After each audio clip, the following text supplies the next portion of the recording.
Hello guys, welcome back to Meemis life channel. இன்றைக்கி வந்து நம்ம என்ன செய்ய போகிறோன்னா மஷ்ரூம் கிரேவி ரெசிபி தான் பார்க்க போகிறோம்.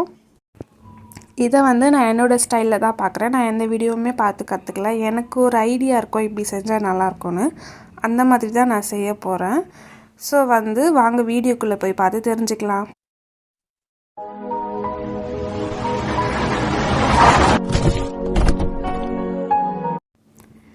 இதுக்கு வந்து நான் வந்து மஷ்ரூம்ஸ் எல்லாமே குட்டி குட்டியாக கட் பண்ணி எடுத்துக்கிறேன். அட் த சேம் டைம் வந்து 4 வெங்காயம் மீடியம் சைஸில், அதே மாதிரி 8 தக்காளியும் எடுத்துக்கிறேன். இது வந்து நைட்டுக்கும் அதே மாதிரி மார்னிங்காக சேர்த்து செய்கிற மாதிரி, அதனால தான் நான் இவ்வளோ குவான்டிட்டி எடுத்து வச்சுருக்கேன். முதல்ல அடுப்பில் வந்து எண்ணெய் வச்சுக்கோங்க. எண்ணெய் வந்து காஞ்சதுமே வந்து கடுகை உளுத்தம்பருப்பை போட்டுக்கோங்க. எனக்கு வந்து இந்த உளுந்து போட்டால் ரொம்ப பிடிக்கும். அதனால சாப்பிட்றப்போ மொறு மொறுன்னு கடிக்கிறதுக்கு நல்லாயிருக்குன்னு சொல்லி நான் எப்பவுமே வந்து உளுந்தும் சேர்த்து தான் போடுவேன்.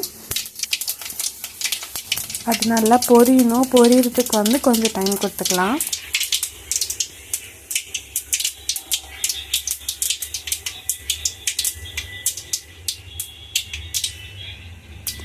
சத்தமெல்லாம் வந்து அடங்கினதுக்கப்புறமா முதல்ல வந்து நான் வெங்காயம் போட்டுக்கிறேன். வெங்காயம் போடுறதும் கொஞ்சம் வதக்கிக்கோங்க.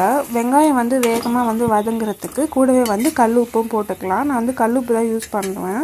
ஸோ நடுவில் வந்து கொஞ்சம் வெங்காயத்தெல்லாம் ஓரமாக ஒதுக்கிட்டு அந்த எண்ணெயில் கல் உப்பு போட்டுக்கோங்க. நான் ஸ்க்ரீனில் காட்டுற அளவு ஒரு அரை ஸ்பூன் அளவுக்கு போட்டுட்டு அந்த எண்ணெயில் கொஞ்சம் கரைச்சி விட்டுக்கோங்க. கரைச்சி விட்டதுக்கப்புறமா நீங்கள் கலந்தீங்கன்னா சாப்பிட்றப்போ உப்பு கரையாமல் அந்த மாதிரிலாம் இருக்காது. அதுக்கப்புறம் கொஞ்சமாக மஞ்சத்தூளை ஆட் பண்ணி வெங்காயத்தை வந்து இப்போ நல்லா நம்ம மொறு மொறுன்னு வந்து ஆகிற வரைக்கும் நல்லா வறுத்துக்க போகிறோம். இது நல்லா டார்க் ப்ரௌனாக ஆனதுக்கப்புறமேட்டு தான் நம்ம தக்காளி வந்து ஆட் பண்ணணும்.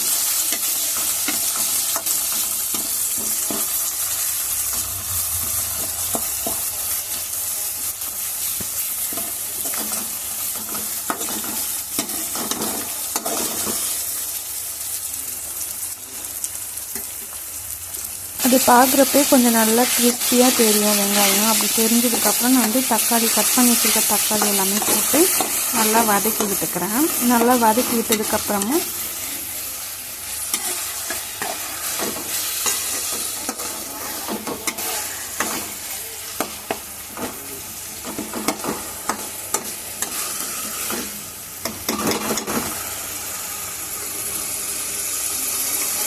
அடுப்பை வந்து இப்போ வந்து மீடியமில் வச்சுக்கோங்க. ஹை ஃப்ளேமில் வைக்காதீங்க. மீடியமில் வச்சதுக்கப்புறமா நான் கொஞ்சம் மூடி போட்டு கொஞ்சம் வேகமாக வதங்கணுங்கிறதுக்காக மூடி போட்டு விட்டுக்கிறேன். கொஞ்சம் நேரம் கழித்து தக்காளி எல்லாம் நல்லா வதங்கினதுக்கப்புறமா மசாலாஸ் ஆட் பண்ணிக்கலாம். நான் என்ன மசாலா ஆட் பண்ணேன்னா கலந்த மிளகாத்தூள் வந்து 2.5 ஸ்பூனு, அதாவது இந்த குட்டி ஸ்பூனில் 2.5 ஸ்பூன் அந்த அளவுக்கு எடுத்துக்கோங்க. அதுக்கப்புறம் நான் கொஞ்சம் கரம் மசாலாவும் பிரியாணி மசாலாவும் கொஞ்சம் ஸ்மெல்லுக்காக கொஞ்சம் அந்த சுருக்குன்னு இருக்கணும்ல அந்த டேஸ்ட்டுக்காகவும் ஒரு கொஞ்சமாக ஆட் பண்ணிக்கலாம். அது வந்து நீங்கள் எவ்வளோ வேணால் ஆட் பண்ணிக்கலாம், உங்கள் இஷ்டம் போல். மஷ்ரூம் கிரேவி வந்து நான் ஃபஸ்ட் டைம் இப்போ தான் பண்ணுறேன். ஆனாலும் டேஸ்ட்டு சூப்பராக இருந்துச்சு. கலரெல்லாம் நான் எதுவுமே சேர்க்காமலே நல்லா ரெட்டு கலரில் சூப்பராக இருந்துச்சு. இப்போது கொஞ்ச நேரம் வந்து நம்ம நல்லா வதக்கிட்டுக்கலாம், அந்த மசாலாவோட ரா ஸ்மெல்லாம் போகிற வரைக்கும். இப்போ வந்து மஷ்ரூம்ஸ் எல்லாம் நான் ஆட் பண்ணிக்கிறேன். மஷ்ரூம் வந்து எப்போவுமே நம்ம கடைசி நேரத்தில் தான் ஆட் பண்ணணும். நீங்கள் முன்னாடியே ஆட் பண்ணக்கூடாது. ஏன்னா அது ரொம்ப சாஃப்டாக இருக்கும், இல்லை குழஞ்சி போயிடும். அதனால தான். ஸோ வந்து நம்ம முடிக்க போகிறோம். அதனால் கடைசியாக வந்து மஷ்ரூம் ஆட் பண்ணிவிட்டு அது கொஞ்சம் குக் ஆகிறதுக்காக ஒரு 1/4 கிளாஸ் தண்ணி மட்டும் ஊற்றிக்கிறேன். அது ஊற்றி கலரி வச்சுட்டு கொஞ்சம் நேரம் ஒரு கொதி வர விட்டு அதுக்கப்புறம் நம்ம வந்து ஆஃப் பண்ணிக்கலாம்.